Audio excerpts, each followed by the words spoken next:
7 अक्टूबर 2023 को जब हमास ने इजराइल पर अभी तक का सबसे बड़ा हमला किया था, उस वक्त ऐसा लग रहा था कि धीरे धीरे ये युद्ध पूरे मिडिल ईस्ट में फैल जाएगा और जॉर्डन, लेबनान समेत अन्य अरब देश इस युद्ध में कूद पड़ेंगे। लेकिन अमेरिका की कोशिशों की वजह से ऐसा हुआ नहीं।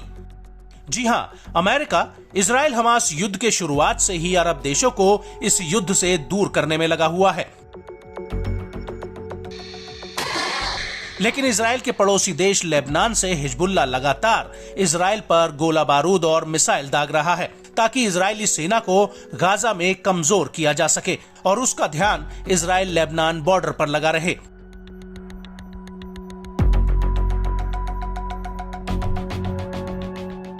वहीं दूसरी तरफ अमेरिका के विदेश मंत्री एंटनी ब्लिंकन लगातार अरब देशों के चक्कर काट रहे हैं ताकि अरबों को हिजबुल्लाह के साथ जाने से रोका जा सके। और हाल ही में जॉर्डन जाने से पहले भी एंटनी ब्लिंकन ने यही बात दोहराई थी। लेकिन इजराइल के पीएम बेंजामिन नेतन्याहू ने ऐलान किया है कि वो इजराइल लेबनान बॉर्डर पर सुरक्षा की मूलभूत तस्वीर को बदल कर रख देंगे, जिससे ऐसा लग रहा है कि अब इजराइल लेबनान के साथ युद्ध छेड़ सकता है।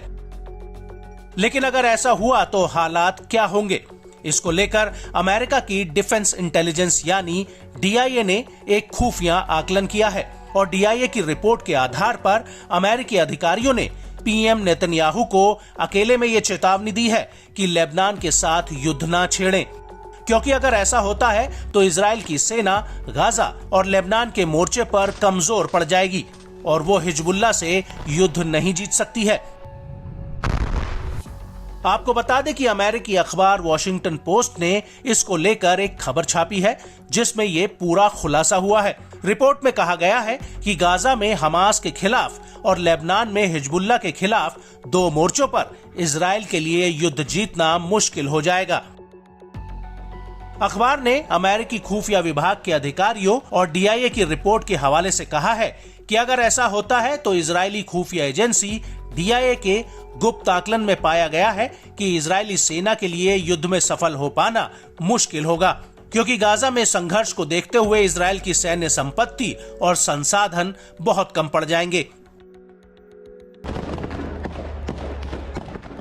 आपको बता दें कि इजरायल की सेना संघर्ष के हालातों में रिजर्विस्ट पर निर्भर करती है और जब हमास के साथ युद्ध शुरू हुआ था तो IDF ने 3,60,000 रिजर्विस्ट की लामबंदी का ऐलान किया था।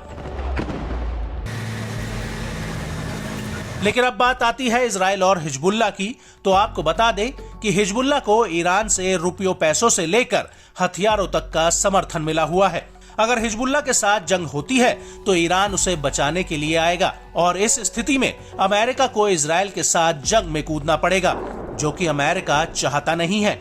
लेकिन अमेरिका के कई अधिकारियों ने वॉशिंगटन पोस्ट को बताया कि पीएम बेंजामिन नेतन्याहू इजराइल में अपनी साख बचाने के लिए हिजबुल्लाह पर हमले करवा सकते हैं, जिससे उनका राजनीतिक करियर बच जाए, क्योंकि युद्ध से पहले ही इजराइल में नेतन्याहू के खिलाफ विरोध प्रदर्शन चल रहे हैं और दूसरा 7 अक्टूबर 2023 के हमले होने के बाद से उनका विरोध और तेज हो गया है। इजरायलियों का एक धड़ा नेतन्याहू से इस्तीफा देने की मांग कर रहा है।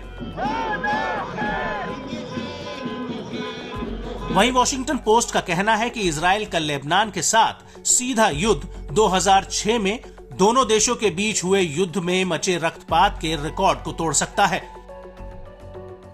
क्योंकि अब हिजबुल्लाह के पास लंबी दूरी की मिसाइलों और हाई एक्यूरेसी हथियारों का बड़ा जखीरा है, जिससे वो इजराइल के पेट्रोकेमिकल प्लांट और परमाणु रिएक्टर्स पर हमला कर सकता है।